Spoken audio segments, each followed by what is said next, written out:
փոքր կներկայացնեք ինչի մասին է այսօրվա քարտեզագրելով կորուստը ցուցահանդեսը, ինչ է այն ներկայացնում եւ ինչով է կարեւոր։ Ուրեմն ցուցահանդեսը ընդհանրապես ներկայացնում է Արցախից տարբեր ստեղծագործություններ, թե լուսանկարներ, թե նաև օրինակ աուդիո experience-ներ, մենք մեր մասով սկաներ ենք ցույց տալիս Արցախի հուշարձաններից, թե վիդեոյի ձևով մի հատ այլ սենյակի մեջ մութ սենյակում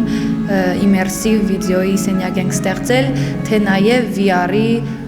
ակնոցներով։ Մենք թվայնացրել ենք Արցախի հուշարձանները 2020-ին պատերազմից ճիշտ հետո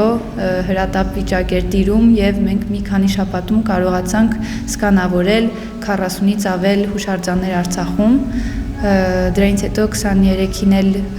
հասցրեցինք 40 եւս հուշարձաններ սկանավորել եւ հիմա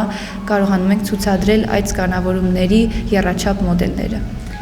Իսկ ընդհանուր քանի մշակութային պիսի վայր է եղել եւ քանիսը չի հաջողվել, այսպես ասած, սկանավորել։ Դե Արցախում ասում են հազարավոր հուշարձաններ կան, եկեղեցիներ կան, վանքեր կան, իհարկե մենք չհասցրեցինք, մենք ընդամենը կարողացանք 80 հատ սկանավորել եւ հիմա արդեն 2020-ից ի վեր ծրագիրը շարունակվում է Հայաստանում,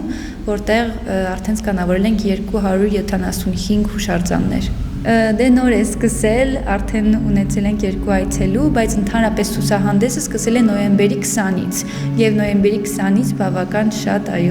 այցելուներ են եղել, այն բաց է լինելու մինչեւ դեկտեմբերի 10-ը, մինչեւ վաղը, միայն թե VR-ի experience-ը մենակ այսօր է հնարավոր փորձել 3.5-ից 8-ը։ Ընդհանրապես նաեւ եռաչափ մոդելները նոր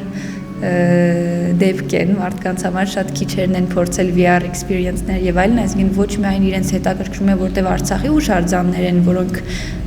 հիմա այլևս հասանելի չեն մեր համար, բայց նաեւ որտեղ ինքը նոր ու հավես experience է։